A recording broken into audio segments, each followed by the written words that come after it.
No tere päevast, paneme kella lauale ja uurime elu edasi.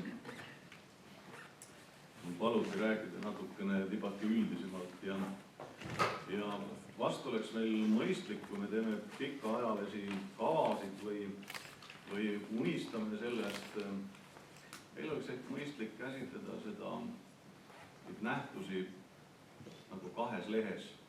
Esimene on see, mille vastu me ei saa. Paratamatus. On küll väga heroiline võidelda lainetega, aga kavalamat sorti inimesed liuglevad lainetel, kasutades seda ära. Ja paratamatult üks suur nähtus, mis hakkab Järvamaad mõjutama juba arvata võib kiiremini, kui me seda arvame, on süvenev nälg maailmas. Kui 10 aastat tagasi suri nälga kuskil 25 000 inimest ööpäevas, päevaports, siis tänaseks on see jõudnud kusagil 110 000. Midagi ei ole teha, kogu inimkond ei ole päästet.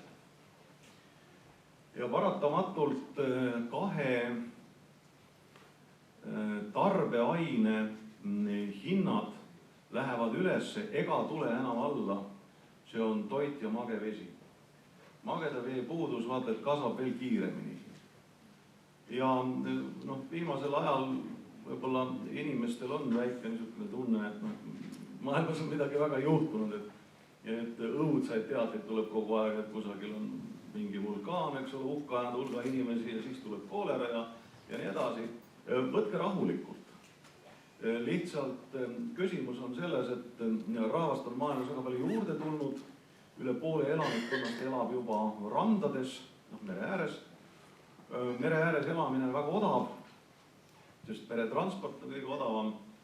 See on värav, ütleme, globaalse maailma, aga mere ääres elamine ei ole mitte kõige õdusam. Balti mere ääres pole siin nagu häda midagi, aga need, kes on võib-olla kunagi lugenud Mikluhho Maklai reise, nagu ta Anti Väile koolipoisid lugesid seda, ja seal on ju see niisugune vahva episood, kus ta pandi Papua Uus-Guinea Kirde rannikul pandi ju kalda peale maha ja seal kalda peal siis ta imestas, et ta elab seal täiesti üksi, kedagi ei ole. Mõne aja pärast selgub, et mets kubiseb inimsööjatest ja juba mõne aasta pärast pidas ta mõistlikumaks elada inimsööjate hulgas, mitte seal rannal. Nüüd vahepeal tulid reaktiivlennukid ja muutsid liikumise väga kiireks. Ja siis tulid sinna kanti valged mehed, kes vaatasid samamoodi, kus on liivarannad ja keegi ei kasuta neid. Ehitasid sinna hotellid. Ja nüüd kohalikud, kes õlut ja veini ette kannavad, nad ei saanud iga päev sealt inimsööjate metsast enam käia, ka koonduma sinna rannikul.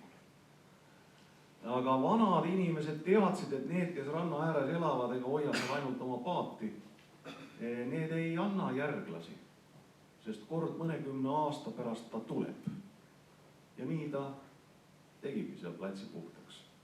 See on nii, nagu meil Pärnus ehitatakse vanadele rannakarjamaadele, ehitatakse majad ja siis imestatakse, et kord 50 aasta tuleb. Lihtsalt see on, it's the risk of business. See on teie elamise risk ja nii tuleb seda ka võtta.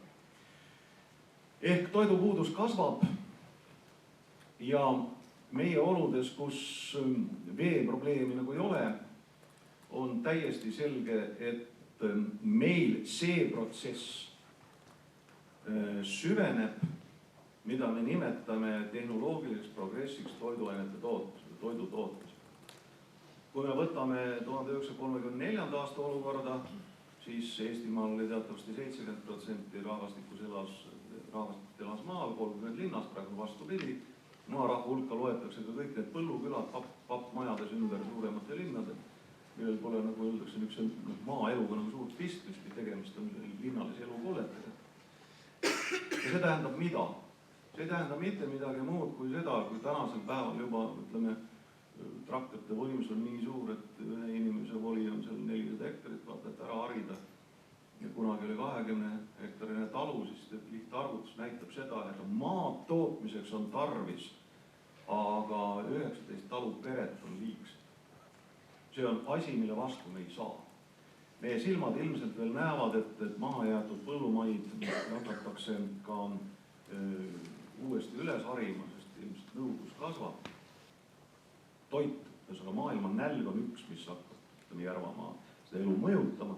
Ja siit nüüd, kui tõesti maad on tarvis, aga inimesi pole tarvis, sest me oleme ju praegu lüpsirobotitest 1000 lehma kohta jõudnud ju Euroopa keskmisest juba üle, rääkinud väga paljudest muudest näitajatest Eestis. See on üks, mis hakkab meid üsna kiiresti mõjutama. Nüüd teine, mis tõenäoliselt hakkab mõjutama, ja sellest põllumajanduslikust iseloomust tuleneb ka kõik see, mida me räägime siin haldusreformist.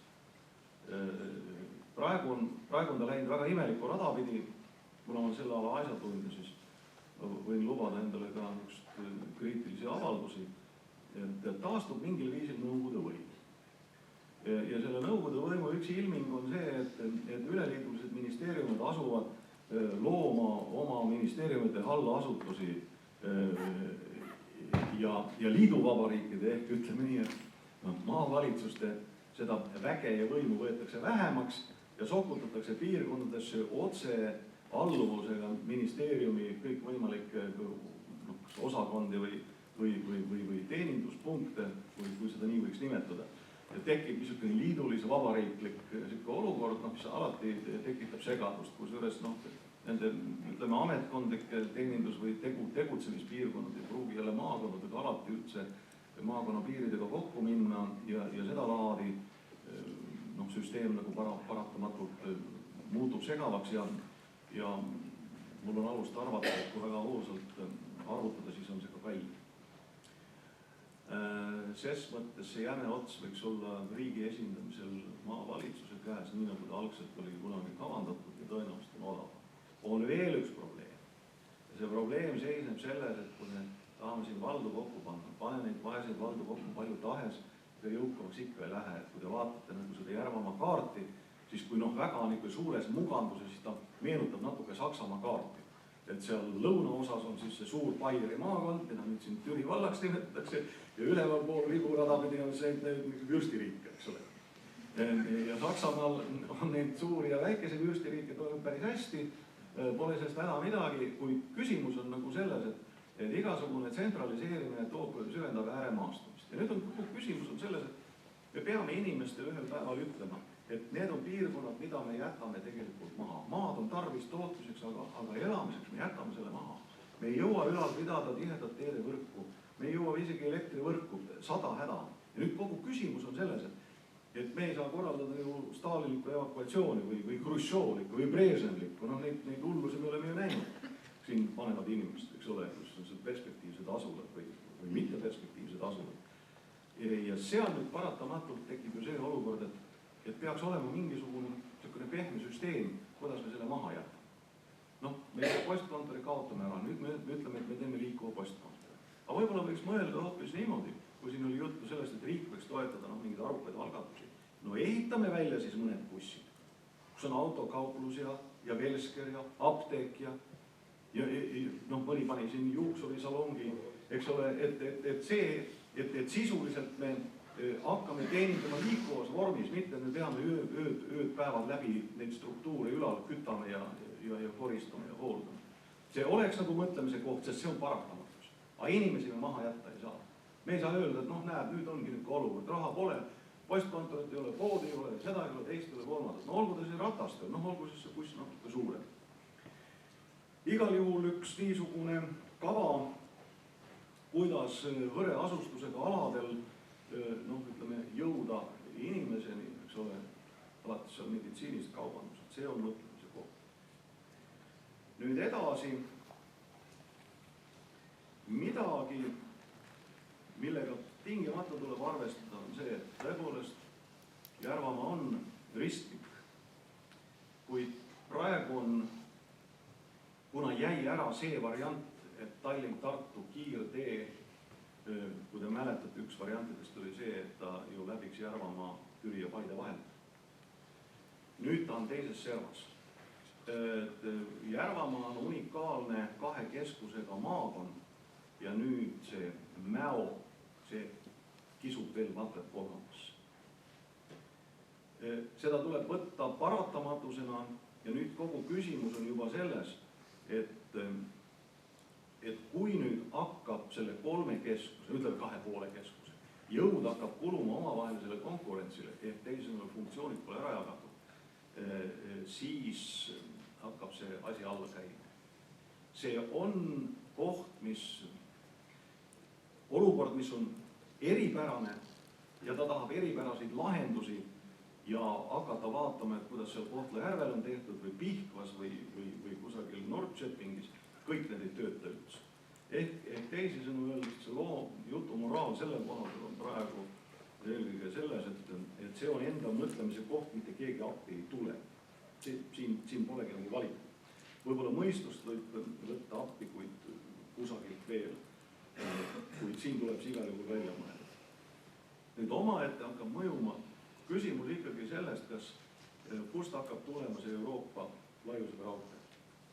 Regionaalpoliitiliselt oleks tema kõige õigem koht muidugi üle Viljandi, Türi ja Siht, eks ole, aga paistab, et jääb tulemata juba ainuüksi sellepärast, et tartlased ei kujuta ette, et Berliini ei sõideta Tartust, et pärnakad ei kujuta ette, et sõideta Pärnust.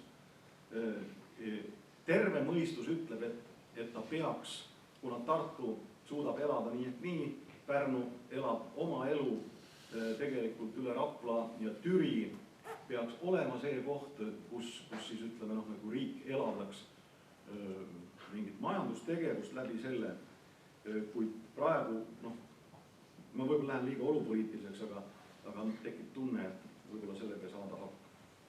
On veel üks võimalus. Ma tean, et Tartu on tänasel päeval kõige raskemini kätte saadav ülikooli linn Euroopas, kui me loeme aega. Üks mu õpilast tegi selle töö, õpiline tõsi see eile 55. Aga ta tegi selle arvutus. Nüüd kogu küsimus on selles, kuidas Tartut tuua lähemalt. Kõige lihtsam viis oleks kerge ja kiire raudtee selle suure kiirtee selles eraldusribas. Nüüd nad tahavad seda muidugi kokku tõmmata, et odavam siis enam ära ei mahu. Aga muidu põhimõtteliselt võiks ju olla, et ta peatub Põltsamaal, peatub Mäol, peatub Koseristil. Ja kui sa Tartust peale astud, siis sa juba registreerid oma pagasi lennukile ära juba seal rongis või siit Mäost, kus iganes. Siin on tegelikult veel üks asi, millele võiks mõelda ja millele võiks hammas peale hakata. On ju see, et Eestis ametlikult ei ole teatavasti pealinna. Üks asja pole, akti pole pealinna seadust. On üks majandusministeeriumi akt, mis ütleb, et pealinna algab või pealinnast algab maantee arvestus kilomeetri. Nüüd Riigikohus teatavasti on meil Tartus on meil üks ministeerium. Ei ole välistatud, et võiks mõelda sellele, et me võiksime hajutada seda riiki üldse natuke rohkem. Näiteks Järvamaale sobiks väga hästi põllumajandusministeerium. Praegu minister käib Viljandis tööl, ta oleks lähemal tööl käib. Teiselt poolt vaadates jällegi, et kuna tegemist on põllumajandusministeerium jääb ja toidu tootmine niivõrd tähtis, kuna nälg maailmas kasvab, põllumajandusministeeriumit ei kaotada ära mitte kunagi. See tähendab seda, et ta võiks olla nagu objektile lähemal, kuna see on tuntud põllumajanduspiirkond. Teiseks ta on kättesaadav, kuna põllumajandus on hajatootmine.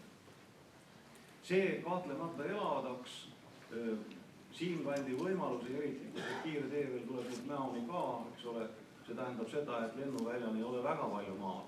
See paratamatult hakkaks elavdama selle valdkonna tegevusi. See lihtsalt nii on. Ehitab kosmodroom, ära muretse, kõik ülejäänu tuleb ise. Too kohale ministeerium, pange tähele, et kõik ülejäänu hakkab tasahilju siin ise kohale tulema. Kui siin proua maavanem oli just hädas sellega, et mida teha haritud naistega, las töötavad ministeeriumis,